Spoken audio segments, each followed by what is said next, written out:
Sekarang gini, saya mencari kebenaran. Abang berarti nggak mengakui film The Passion.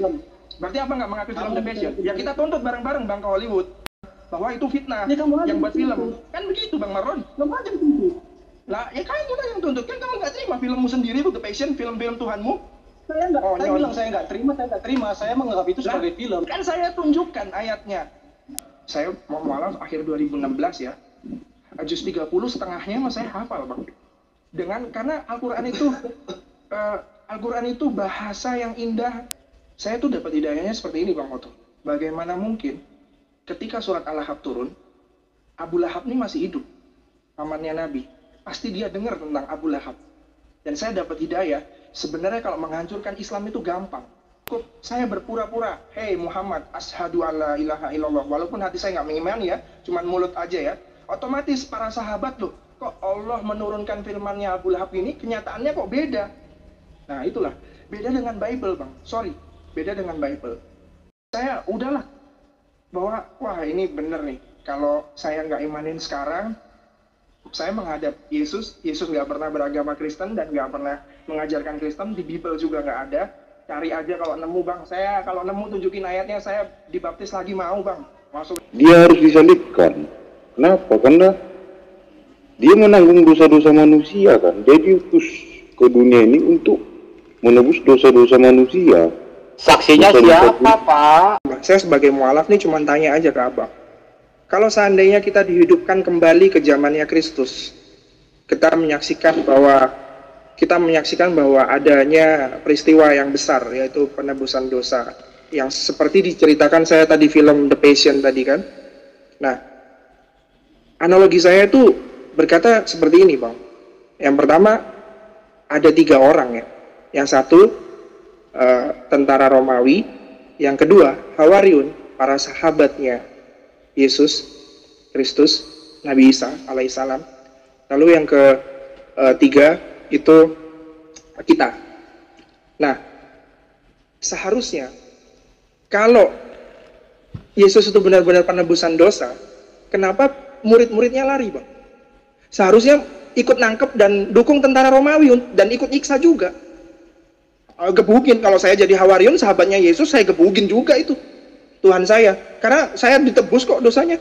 Itu logika saya Bang, nggak usah bawa Bible deh Pak. Sampai gajah melahirkan semut nggak akan pernah dapat data itu. Makanya Anda kekeh Bible itu. Benar nggak kisah itu menurut Bapak tentang masalah tersebut, ada Tuhan digebugin? Benar nggak menurut Bapak? Benar. Benar. Nah, kalau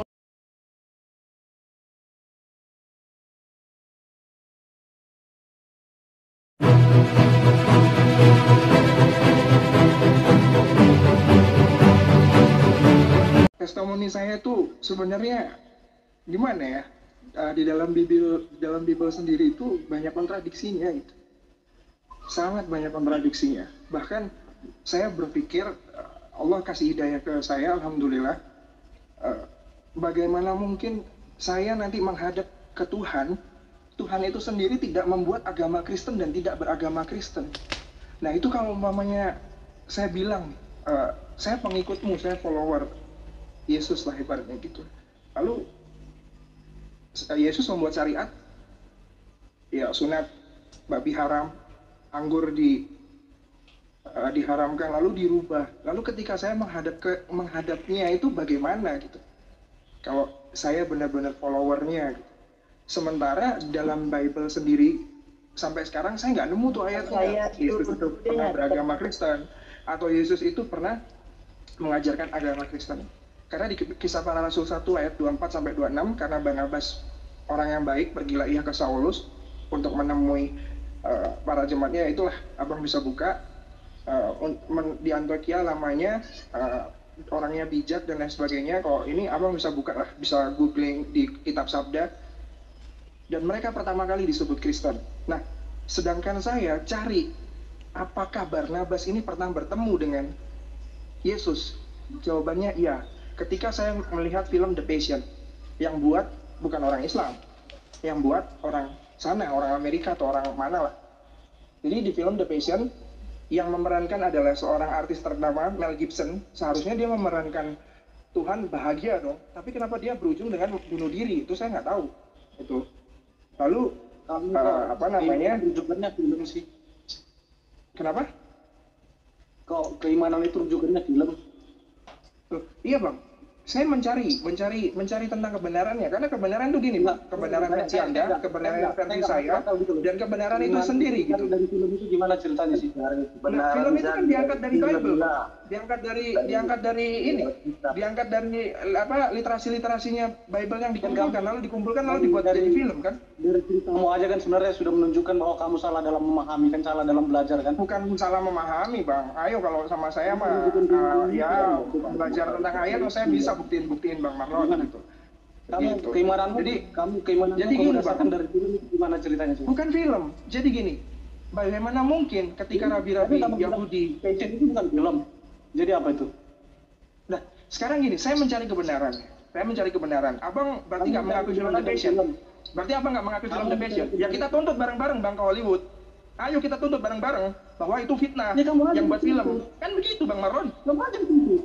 lah ya kamu lah yang tuntut, kan kamu bahwa itu fitnah Ya, kamu aja yang buat yang film, tuntut. kan begitu bang Marlon, Kamu aja itu.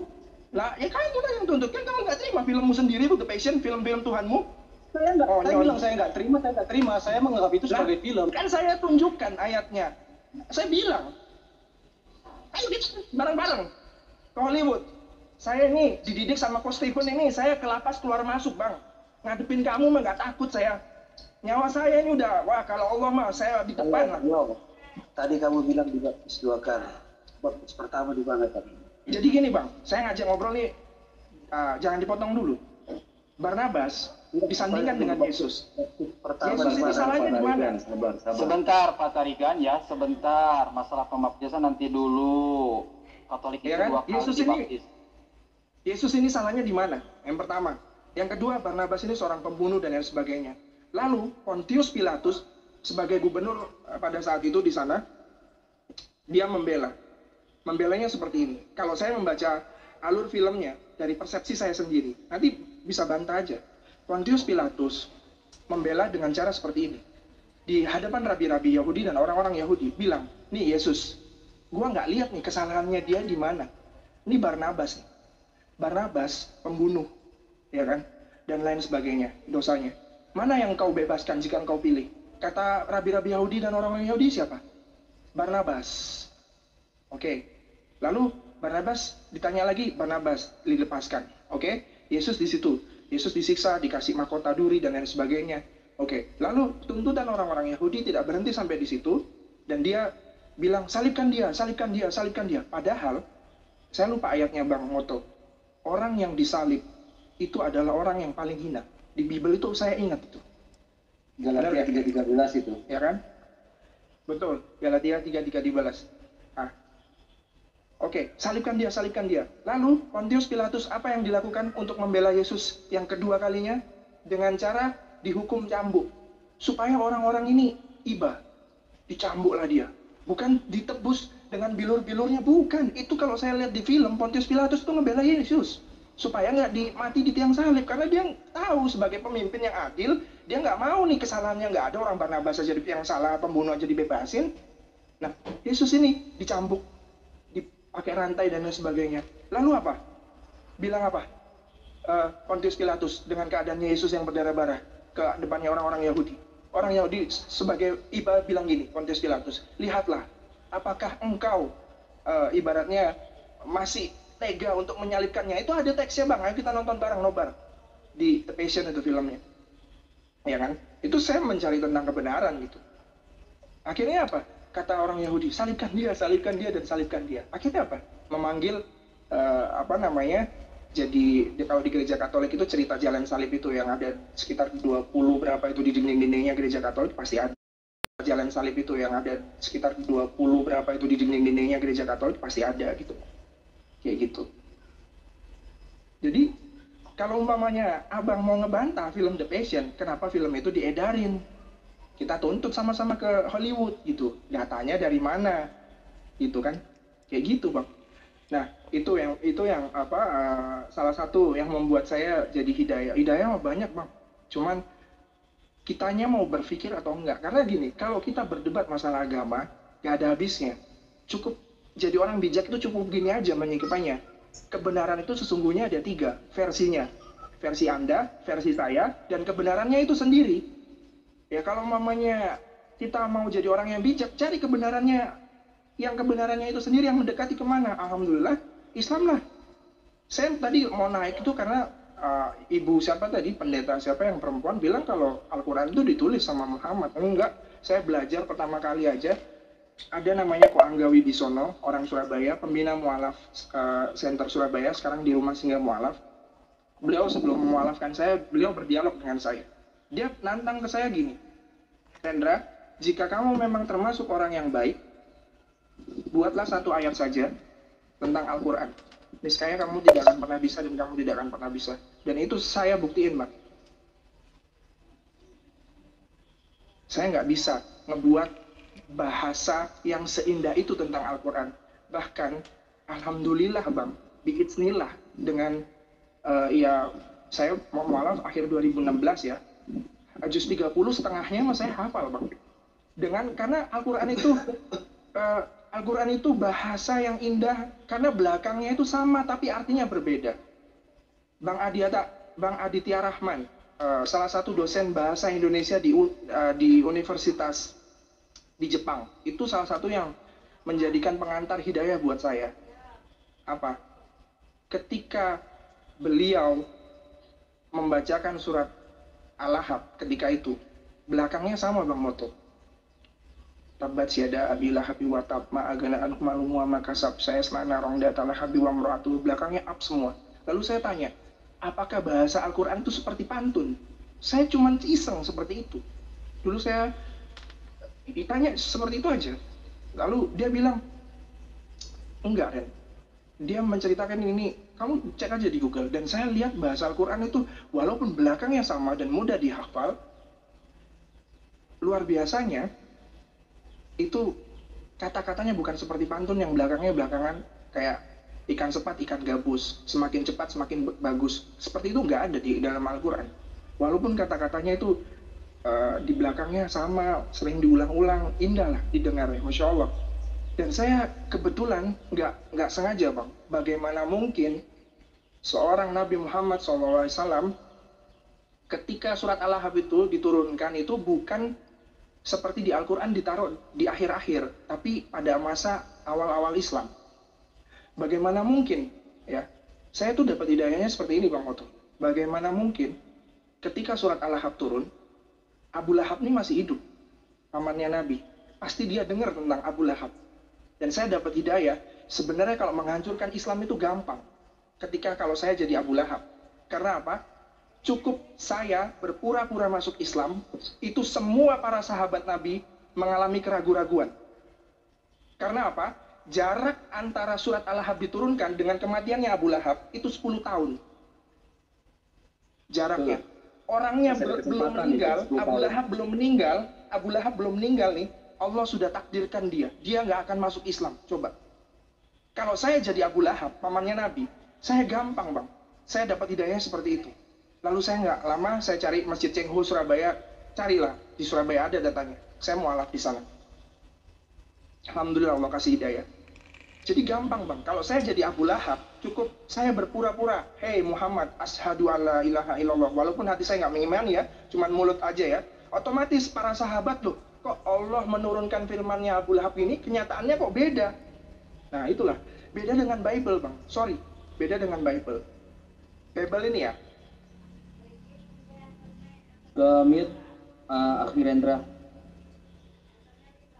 Beda ya, 1 Korintus 14:15 ya kan, 1 Korintus 11, 14, 15, bahwa di situ orang yang rambutnya gondrong itu hina.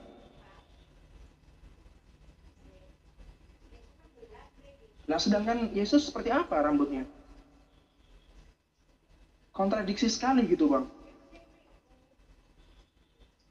Jadi saya udahlah, bahwa wah ini bener nih, kalau saya nggak imanin sekarang, saya menghadap Yesus nggak pernah beragama Kristen dan nggak pernah mengajarkan Kristen, di Bible juga nggak ada. Cari aja kalau nemu, Bang. Saya kalau nemu tunjukin ayatnya, saya dibaptis lagi mau, Bang. Masuk ke gereja juga saya mau, Bang.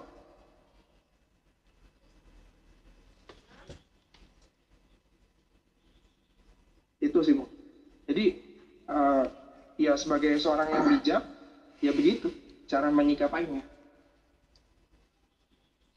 Cukup, Oke, Bang. baik, silakan Kalau tanggapannya. ada yang kurang berkenan, minta maaf. Dah.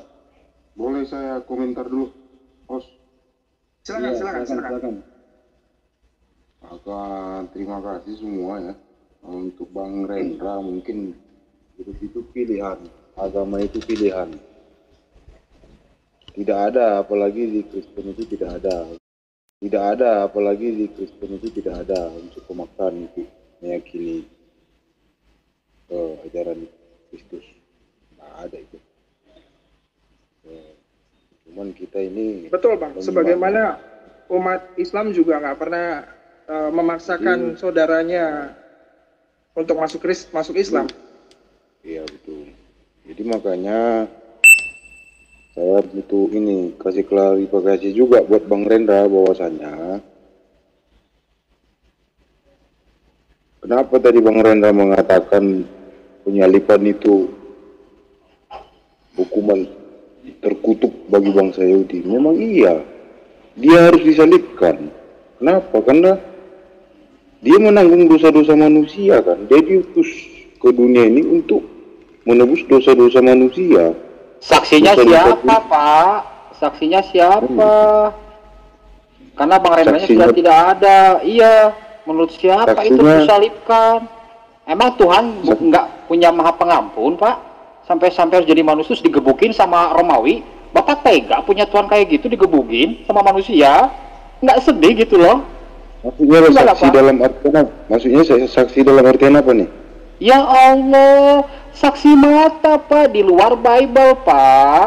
Terus Bapak nggak sedih, ada Tuhan Bapak digebukin sama Romawi. Kalau iya, lalu di mana posisi Tuhan Maha Pengampun Pak? Kok tega ya ada makhluk menggebuki Tuhannya? Firman itu memang mengharuskan dia disalibkan kan.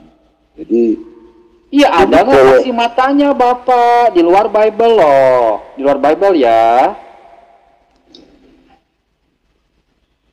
Oke, saya izin Bible pula kita ceritanya. Ini kan kayak yang dibahas tentang Bible kan? Ada nggak data yang membenarkan Bible? Itu maksud saya. Saya cuma tanya aja ke Bang Tarigan. Saya nggak usah bawa Bible lah, Abang lebih paham lah. Saya sebagai mualaf nih cuma tanya aja ke Abang. Kalau seandainya kita dihidupkan kembali ke zamannya Kristus, kita menyaksikan bahwa adanya peristiwa yang besar, yaitu penebusan dosa, yang seperti diceritakan saya tadi film The Passion tadi kan. Nah, analogi saya itu berkata seperti ini, Bang. Yang pertama, ada 3 orang ya. Yang satu tentara Romawi, yang kedua Hawariun, para sahabatnya Yesus Kristus, Nabi Isa alaihissalam. Lalu yang ketiga itu kita. Nah, seharusnya kalau Yesus itu benar-benar penebusan dosa, kenapa murid-muridnya lari, Bang? Seharusnya ikut nangkep dan dukung tentara Romawi dan ikut nyiksa juga. Gebukin, kalau saya jadi Hawariun, sahabatnya Yesus, saya gebukin juga itu Tuhan saya, karena saya ditebus kok dosanya. Itu logika saya, Bang. Gak usah bawa Bible deh. Itu aja. Kalau saya ya, dari saya ya, itu analogi saya. Jadi kalau momennya saya dihidupkan lagi di zaman itu, saya ikut bantuin tentara Romawi, saya ikut gebukin, saya ikut cambukin, saya ikut tendangin, saya ikut maku tangannya. Karena supaya dosa kita ditebus, anak turunan kita ditebus semua gitu loh. Betul, Bang Rendra. Saya juga mau ikutan ah. Mantap. Iya. Tapi di sisi Mas Ugi lain, mau ikutan nggak Mas Ugi? nah, Ayo. kalau Itu saya ya. nggak usah bawa Bible deh, nggak usah bawa ini. Kalau saya gitu, konsepnya begitu. Saya ya mikirnya begitu, Bang. Makanya saya itu ya semoga Allah jaga dan ampuni pokok saya, Coach Stephen ya. Beliau itu luar biasa sekali gitu. Sedangkan dia Wah, sudah mau saya nantilah ceritanya lah. Ya, Bentar, Abang Tarigan dulu. silakan lanjut, Bang. Sedangkan dia sudah disalib pun, mati dan dikuburkan. Pada hari yang ketiga dia bangkit dari antara orang mati. Muridnya aja masih ada yang nggak percaya. Sampai-sampai dia balik ke kuburannya itu kan. Mana datanya Pak? Data sejarahnya mana? Di luar Bible ada nggak sih? Cerita di luar, kita kan cerita Bible, ya datanya di Bible lah, mana? Ya harus diverifikasi. Oh, bah, ternyata benar loh. Data di Bible itu firman Tuhan dengan terbukti di luar Bible ada kisah-kisah yang membenarkan kisah Bible. Pak, sampai gajah melahirkan semut nggak akan pernah dapat data itu. Makanya Anda kekeh Bible itu. Yang kita bahas kan Bible. Betul. Kisah itu benar nggak menurut Bapak? Kisah itu benar nggak Pak menurut Bapak? Bentar. Apa mungkin data dari Bible itu dari Al-Quran? Enggak mungkin. Ya Allah, benar nggak kisah itu menurut Bapak tentang masalah tersebut ada Tuhan digebukin? Benar nggak menurut Bapak? Benar. Benar. Nah, kalau benar, tentu saja ada data di luar Bible nih. Oh, ternyata benar. Bible itu firman Tuhan. Buktinya apa? Dibenarkan oleh adanya orang-orang yang hidup sejamannya. Itu maksud saya, Pak. Tapi tidak sampai gajah melahirkan dari adanya semut. Itu nggak bisa, Pak. Udah. Hanya dogmatis. Gini, saya ikut komentar dikit ya. Udah. Pak Laman Siregar. Udah, bentar. Satu dulu, saya jawab dulu, bentar. Di Israel itu ada nggak gunung Golgota itu? Karena di Bible itu dicatatkan Yesus itu disalibkan di gunung Golgota. Ini ada bukan enggak? masalah tempat, orangnya Ada yang apa kata enggak? sebagai Ada apa Tuhan enggak? Ada apa itu enggak? posisinya benar-benar enggak, Pak. Karena apa? Yahudi pun itu mah Aduh, mati lampu lagi. Ih.